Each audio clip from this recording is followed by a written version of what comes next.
समजलं जातं आणि व्याख्यान म्हटलं की व्याख्याता हा अभ्यासक असावा लागतो, त्यातला तज्ज्ञ असावा लागतो। जो विषय दिला आहे त्या विषयातली मी तज्ज्ञ नाही, पण त्या विषयामध्ये एक संवेदनशील माणूस म्हणून माझ्या सगळ्या सहकाऱ्यांच्या बरोबर जे चुकीचं घडताना दिसलं त्याच्या संदर्भामध्ये एक कार्यकर्ती म्हणून मी जी भूमिका घेतली ती भूमिका मी तुमच्यासमोर मांडण्याचा प्रयत्न करणार आहे। आणि त्यामुळे माझ्या मनामध्ये भावना आहे की रामानंद तीर्थ व्याख्यानमालेमध्ये बोलणं याचा अर्थ कार्यकर्तींनी परीक्षेला बसणं, पास का नापास जाताना तुम्ही शेवटी सांगायचं आहे। बोलते मी, पण काम जेव्हा आम्ही सगळे मिळून करतो त्यावेळेला या कामातले माझे सहकारी माझ्यासोबत आहेत। सुनीताताई आणि दिलीप पारळीकर या ठिकाणी आहेत, डॉक्टर विनोद लड्ढा या ठिकाणी आहेत, कैलास जाधव माझ्यासोबत आहेत, अहंकारी शशिकांत आणि आमची मैत्रीण जिनी तुमच्याशी आता संवाद साधला ती डॉक्टर मैत्रीण माझ्याबरोबर आहे। आणि नारी प्रबोधन मंचनी जे काम सुरू केलं त्यांनी जर ही सगळी कामं म्हणजे त्यांच्यासारख्या नारी समता मंचसारख्या किंवा आमच्या विद्याताईंच्यासारख्या ठिकठिकाणी महाराष्ट्रामध्ये अगदी नागपूरपासून गडचिरोलीपासून ते रत्नागिरीपर्यंत ठिकठिकाणी या जगतापताईंच्या वयाच्या महिलांनी जर हा सगळा विचार आणि त्या वेळेला ती भूमिका घेतली नसती तर आमच्यासारख्या या टप्प्याला लढणाऱ्या बायकांसाठी व्यासपीठच निर्माण झाली नसती। आणि म्हणून नारी प्रबोधन मंचचे हे व्यासपीठ हे त्याच्याशी वेगळं जोडून घ्यायची गरज नाही, त्या व्यासपीठाचाच आम्ही एक भाग आहे। आणि त्या व्यासपीठावरती माझ्यासोबत जेव्हा शेजारी बसले त्यावेळेला मला खूप आशादायी वाटते, मला खूप आश्वस्त वाटते की माझी आई माझ्या शेजारी बसली आणि बाळा लढ म्हणते। आणि परत पुढची पिढी म्हणजे 250 कॉलेजच्या विद्यार्थिनी आहेत आणि त्यांच्या वतीने इथे स्वागत होतं, ही पण एक सकारात्मक गोष्ट आहे। कारण एका बाजूला महाराष्ट्रामध्ये रोज उठून वेगवेगळ्या प्रसिद्धी माध्यमाच्या जेवढी म्हणून व्यासपीठं मिळतील त्या ठिकाणी जाऊन जीवाच्या आकांताने म्हणजे ह्या बाईला नॉर्मल बोलता येतं की नाही असं वाटावं इतपत आरडाओरडा मला करावा लागतो। आणि त्याच्यासाठी जी एनर्जी मिळते ती मी आज लातूरमधून जाताना घेऊन जाणार आहे।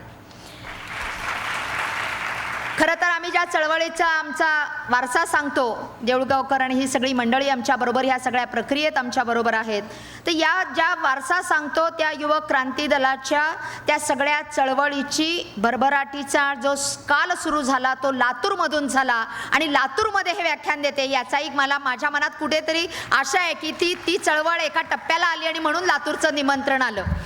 खरं तर असे योगायोग आम्ही फारसे मानत नाही, पण चळवळीचे पण काही योगायोग असतात। त्या ठिकाणी जाऊन त्या पंढरीला शिवून आलं की यश मिळतं असं म्हणतात, त्या पण एका आशेने मी तुमच्याकडे आलेली आहे।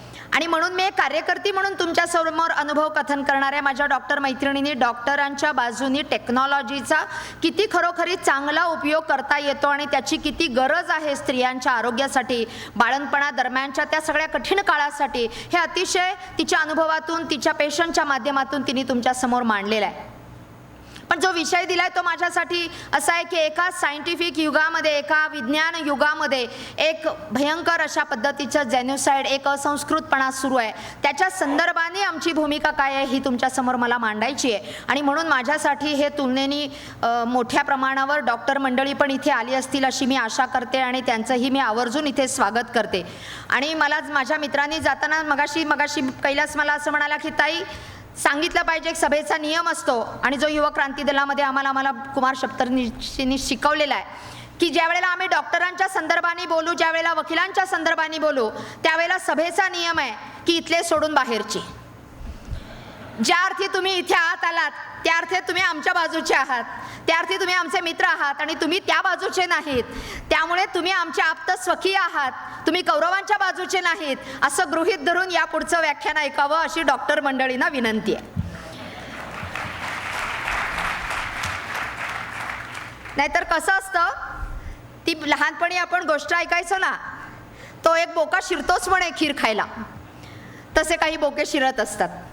तर एनिवे त्या बोक्यांना हाताळता पण येतं आपल्याला। तर हा देश म्हणजे या देशाची फार गंमत आहे, किंबहुना सर्वच देशांमध्ये स्त्रियांना, दलितांना, कृष्णवर्णीयांना आम्ही तुमच्या बरोबरचे आहोत, आम्ही तुमच्या इतकेच केपेबल आहोत हे सिद्ध करायला संघर्ष करावा लागलेला आहे। एकही देश त्याला अपवाद नाही आहे, पण भारताची फार गंमत आहे. भारतामध्ये जाणीवपूर्वक त्याला लेजिटिमसी दिली जाते.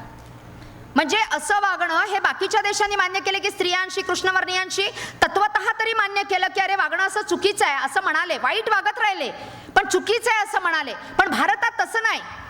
भारतामध्ये मनुस्मृती लिहून सांगितलं.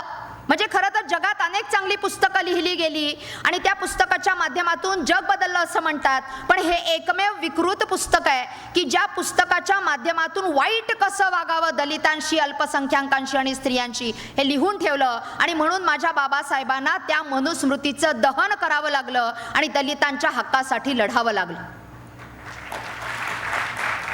आणि आम्ही स्त्रियांनी तर त्याचं दररोज दहन करावं अशा पद्धतीचं ते पुस्तक आहे. आणि त्या पुस्तकातल्या आचारसंहितेच्या नुसार या देशातली राजकीय, आर्थिक, सामाजिक आणि धार्मिक व्यवस्था आजही उभी आहे.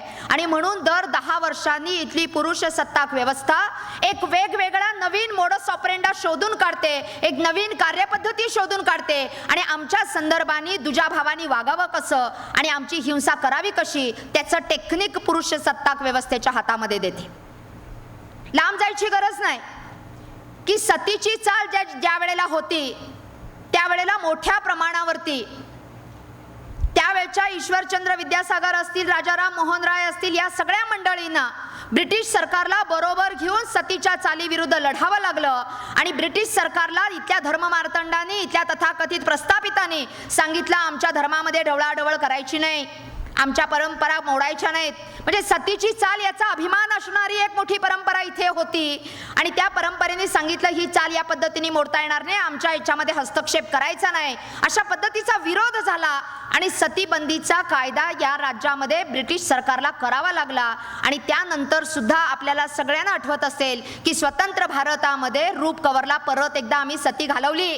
परत एकदा ती चाल आणता येते का, प्रस्थापित करता येते का, असा प्रयत्न राजस्थानमध्ये आम्ही करून बघितला. तो यशस्वी झाला नाही. पण सतीची चाल बंद करण्यासाठी कायदा झाला म्हणूनच सतीची चाल बंद झाली. अनेक राजकीय पक्षाच्या नेत्या आणि नेते व्यासपीठावरती आल्यानंतर ज्या राज्यघटनेची शपथ घेतात आणि कायद्याचं राज्य चालवण्याची आम्हाला हमी देतात, त्या सभागृहांमध्ये बसून ते बोलल्यानंतर आम्हाला नंतर बाहेर येऊन असं म्हणतात की कायद्याने काही होत नाही. माझा या वाक्याला आक्षेप आहे.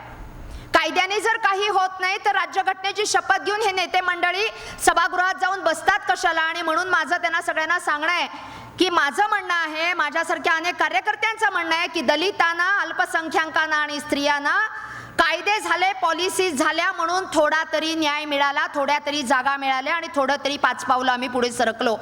ते जर नसतं तर आज सुद्धा आम्हाला उभं राहायला जागा मिळाली नसती, आमचं अस्तित्व संपुष्टात आलं असतं.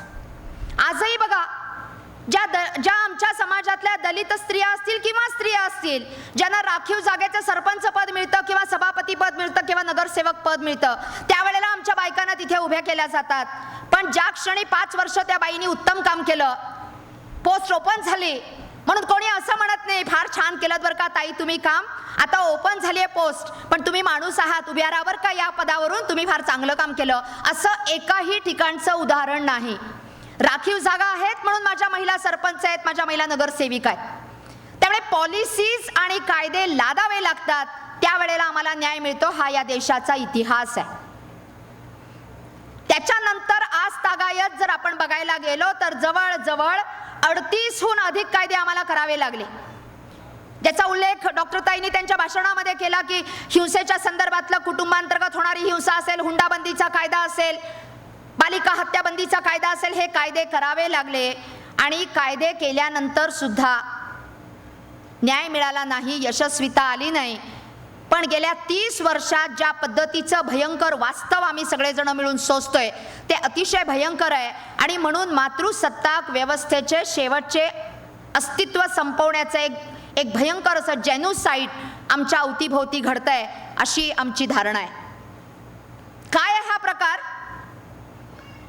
हा प्रकार उच्च विद्या विभूषित डबल टिबल डॉक्टर्स मंडळींनी इथल्या पुरुष सत्ताक व्यवस्था एनकॅश करून या देशामध्ये दरवर्षी 6 लाख मुली गर्भलिंग निदान करून बेकायदेशीर गर्भपात करून मारल्या.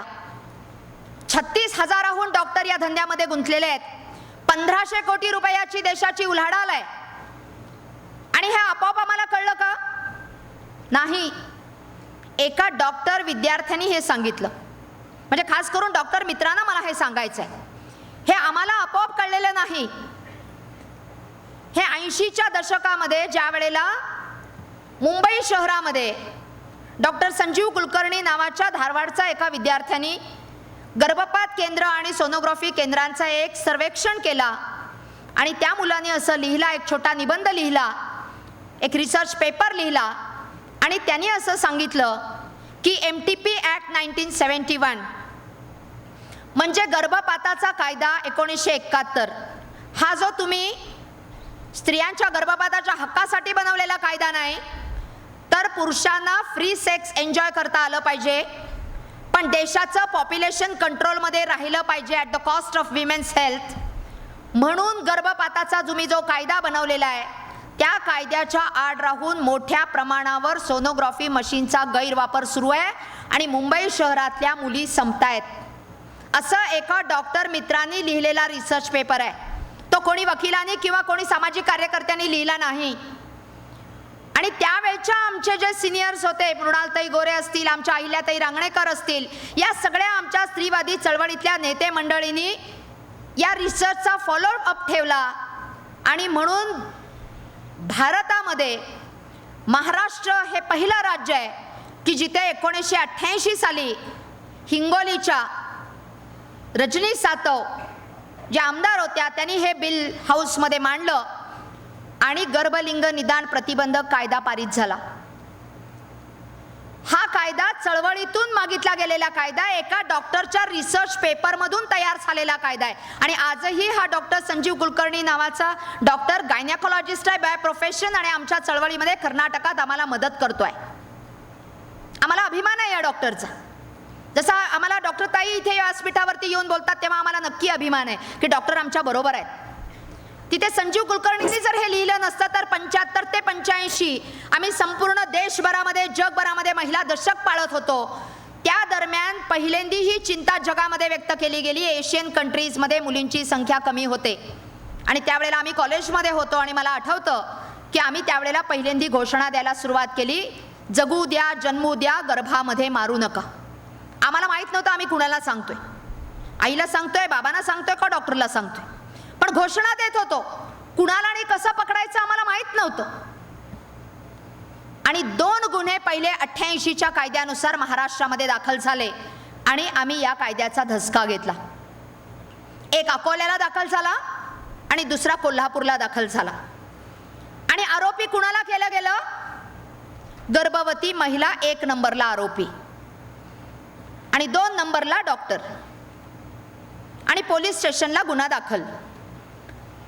आम्ही कुठल्याही पद्धतीने मुलगी वाचवण्यासाठी आईला कटगऱ्यात आरोपी म्हणून उभे करायला तयार नव्हतो, म्हणून स्त्रीवादी चळवळीने हट्टाने मिळवलेला हा कायदा फारसा वापरला गेला नाही।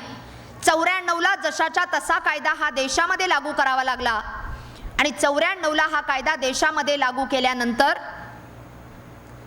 2000 साली ज्या वेळेला जनगणना सुरू झाली त्यावेळेला गमतीशीरपणे काही गोष्टी देशासमोर आल्या। त्यावेळेला संपूर्ण जगात चर्चा सुरू होती की बहुधा भारतामध्ये देशातले नव्हे जगातले निम्मे निरक्षर असणार आहेत आणि भारत सरकारला चिंता सुरू झाली की जगासमोर आपली लाज निघणार। भारत सरकारला फॅक्ट काहीही असले फील्डवर ते तरी चालतात, पण भारत सरकारला जगासमोर आम्ही सुंदर आहे असं दाखवायला आवडतं आणि म्हणून आपण जसे पाहुणे घरी येणार असतात त्यावेळेला सगळा सामान पसारा कॉट खाली ढकलून मस्तपैकी बेडशीट घालतो, त्या पद्धतीने भारत सरकार अनेक बेडशीट शोधत असतं। त्यांनी हेही बेडशीट शोधायला सुरुवात केली, म्हणाले काही करा, ही आकडेवारी खाली आणा। म्हणून सेन्सस इंडियाला आदेश गेला तर 0 ते 6 वयोगट बाजूला काढा। 0 ते 6 वयोगट का? तर 0 ते 6 वयोगट याचा अर्थ 0 ते 6 वयोगट म्हणजे शिकलेले नाहीत आणि न शिकलेले पण नाहीत। लिटरेट आहेत का? नाही। इलिटरेट आहेत का? माहीत नाही।